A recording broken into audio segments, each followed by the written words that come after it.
Est-il exact que des justices, je pense à la Grande-Bretagne, la Suède, ont conspiré, pour employer un vilain mot, pour que Assange soit enfermé C'est longtemps? peut-être un vilain mot, mais c'est le mot qui convient.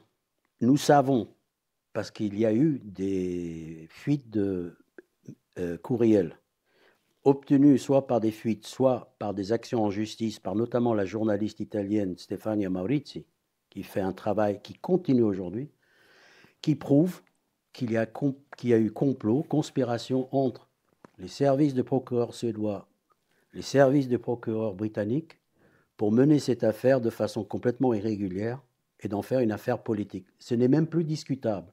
Ce qui est discutable aujourd'hui et qui se discute, c'est que sont devenus des milliers de courriers qui ont été, par inadvertance, supprimés du côté suédois.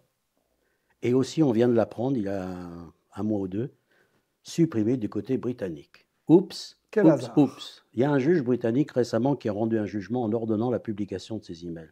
Mais le service des procureurs de la reine, comme on disait à l'époque, ou de la couronne, on dit qu'ils les avaient supprimés, qu'il n'y avait plus moyen de les récupérer. Il s'agissait, Niels Melzer, je reviens au rapporteur simplement, dans son enquête exhaustive, il a publié un livre en anglais, L'affaire Assange, chez les éditions critiques. Ça se lit comme un roman policier. Il se trouve qu'il parle le suédois, donc il a consulté les pièces originales de la police suédoise, etc., de toute cette affaire fausses accusations de viol, etc. Il a relevé, c'est lui qui le dit, plus de 50 violations des droits de Julian Assange. Constitue une sorte de record.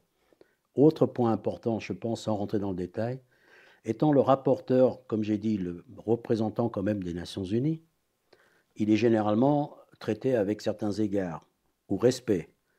Même dans les régimes dictatoriaux, on lui fait l'honneur de répondre à ces interpellations.